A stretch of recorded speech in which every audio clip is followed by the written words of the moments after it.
Good morning, one and all. This is lesson 14, actions that was happening in the past. आता इथे थोडंसं चुकलं आहे. आपण ॲक्शन असं करूया, कारण ॲक्शन्स होत नाही. Action that was happening in the past. जी ॲक्शन जी पास्टमध्ये हॅपन होत होती, जी घडत होती, त्यासाठी आपण काय करू. म्हणजे काल हे आपण बोलताना म्हणतो ना, काल यावेळी मी हे करत होते, असं या पद्धतीने जर आपल्याला बोलायचं असेल तर आपण कुठला टेन्स यूज करतो.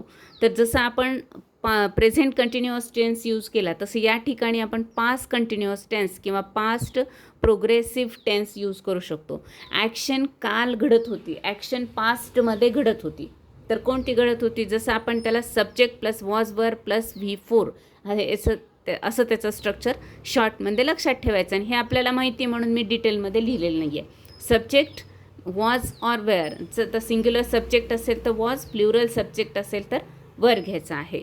आणि V4 व्हर्बचा ING फॉर्म घ्यायचा आहे. हे पण आपल्याला आता माहीत झालेलं आहे. याला आपण पास्ट कंटिन्युअस टेन्स म्हणणार आहे. आता कसं सेंटेन्सेस कसे होतील मग.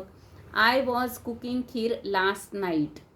काल रात्री मी खीर तयार करत होते.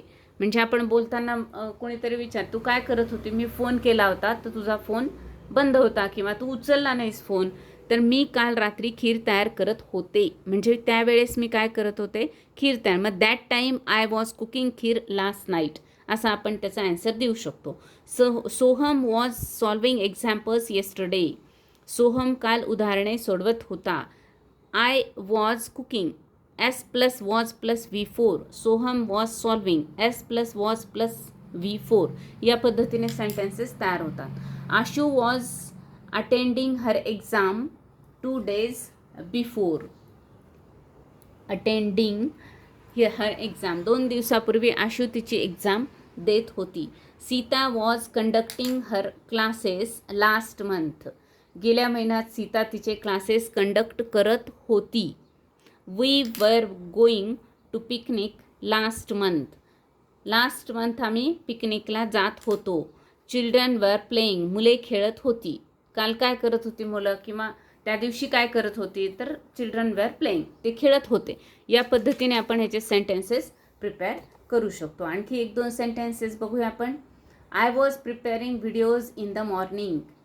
मी सकाळी व्हिडिओ तयार करत होते. म्हणजे आत्ता हा थोडासा उशिरा केला आहे, तर मी काल सकाळी काय करत होते, तर व्हिडिओज प्रिपेअर करत होते. या पद्धतीने.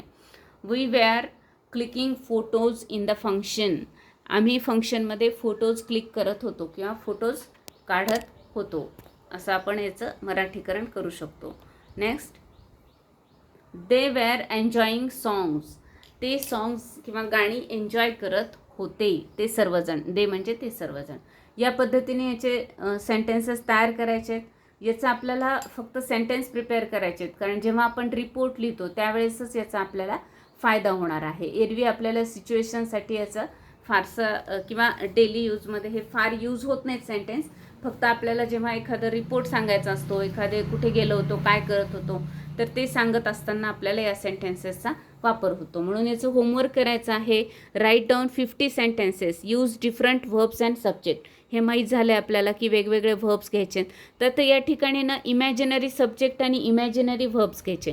वेगवेगळे मुलींची नावं घ्यायची आणि व्हर्ब्स पण काय करायचे, आत्तापर्यंत जे आपण वापरलेले नाही आहेत असेच व्हर्ब वापरायचे. त्यामुळं काय होतं, आपले जास्तीत जास्त व्हर्ब्स यूज होतात आणि मग आपल्याला डिक्शनरी बघायची गरज पडत नाही. Read aloud 2-3 times. 2 ते 3 वेळेस आपल्याला काय करायचे आहेत, ते वाचायचे आहेत, मोठ्याने वाचायचे आहेत. Write meanings in Marathi if necessary. गरज असेल तर पहिले 2-3 वाक्यांसाठी आपण मराठी त्याचं ट्रान्सलेशन करायचं आहे. अदरवाईज त्याचं मराठी करण्याची आपल्याला गरज नाही. आपल्याला रिपोर्टमध्ये ह्या सेंटेन्सेसचा फायदा होणार आहे. हा सगळा अभ्यास झाल्यावर आपण परत एकदा आपण डेली रुटीन आणि रिपोर्टकडे जाणार आहोत आणि परत एकदा त्यामध्ये हे कसे इन्सर्ट करायचे, हे सगळ्या प्रकारचे वाक्य, हे याच्यावर आपण डिस्कस करणार आहोत. थँक्यू. भेटूया आपण नेक्स्ट व्हिडिओमध्ये.